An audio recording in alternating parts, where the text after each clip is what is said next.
Graça e paz, meu irmão, gratidão damos a Deus. Hoje, sexta-feira, 13 de junho de 2025, a gente vai meditar no livro de Salmos, capítulo 9, e o versículo de trabalho será o versículo 10, e nele diz assim: E em ti confiarão os que conhecem o teu nome, porque tu, Senhor, nunca desamparastes os que te buscam.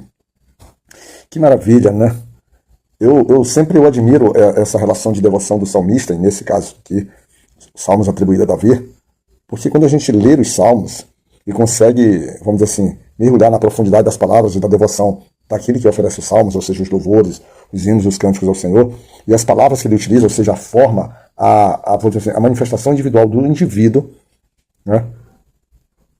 Conceituando, celebrando, classificando, reconhecendo o poder, reconhecendo glória, reconhecendo magnitude, plenitude do Senhor, é algo espetacular. A gente, quando vai orar, a gente tem o hábito de dizer que a gente não sabe orar. A própria Bíblia fala sobre isso, porque a gente está sempre dizendo, pedindo a Deus, ensina-nos a orar, né? Por quê? Porque a oração é a gente usar palavras certas, conversar de forma adequada, sermos, vamos dizer assim, sinceros.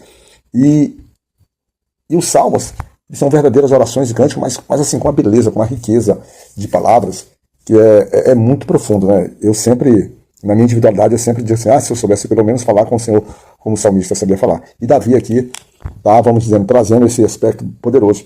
E é um salmo de pura gratidão, né?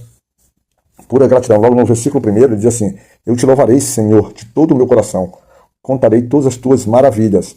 E é justamente, por quê? Porque é resultado dessa confiança nesses salmos. Ele traz o processo, vamos dizer assim, a confiança e também a segurança, porque ele sabe que os inimigos que se levantam contra ele ou que se insistem em estar lhe atacando, eles ou retrocederão ou eles perecerão, conforme a palavra. Ele diz aqui, o salmista, em que, no versículo 4, ele diz assim: Pois tu tens sustentado o meu direito e a minha causa. Tu te assentaste no tribunal julgando justamente. Nossa, o salmista se coloca assim: olha, eu não dependo exatamente dessa justiça do mundo, eu não dependo dessa aprovação do mundo. Senhor, é tu que te assentas no teu trono, é tu que te assentas no tribunal, é tu que me julgas. E aí tu vê em mim, né? Tu vê em mim, vamos dizer assim, o direito de ter direito, olha só, porque ele assegura o direito do salmista. Os inimigos, eles vão caindo, ele repreende as nações. É um salmo que, no versículo 7, ele diz assim: Mas o Senhor está sentado perpetuamente, já preparou o seu tribunal para julgar. E aqui agora já não é mais exatamente julgar apenas o salmista, mas julgar os homens, julgar as nações, julgar aqueles que vamos dizer assim, se colocam contra o Senhor, se colocam contra a sua palavra, se colocam contra a obediência, se colocam contra, vamos dizer assim, a aceitação da sua majestade, ou seja, são pessoas que rejeitam o próprio Senhor. Mas o Senhor, ele julgará todos, todo mundo, todos, com dois aspectos muito bem distintos. Ele será justo e usará a sua retidão.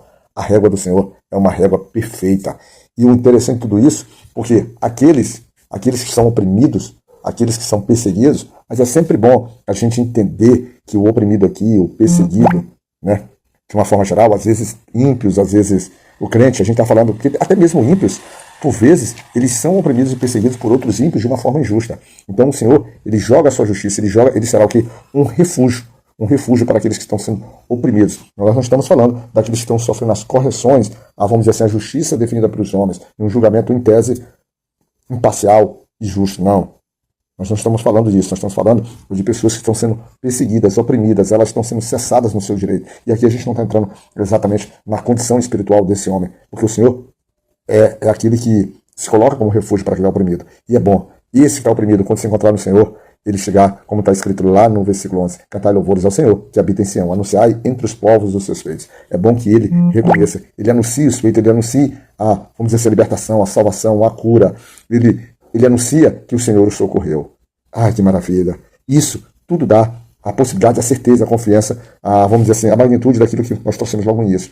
E em ti confiarão se conhece o teu nome, porque todos aqueles que entrarem nesse processo de angústia, sendo perseguidos, e se forem, vamos dizer assim, refugiados no Senhor, eles entenderem a presença do Senhor, entenderem o poder, entender que o Pai vem para libertar, vem para salvar, vem para cuidar, esses que passam a conhecer o nome de Deus, que outros, apesar de estar nesse processo, eles ainda assim rejeitarão, mas aqueles que conhecerem, Pai, esses não, esses confiarão em Ti e celebrarão contigo verdadeiramente.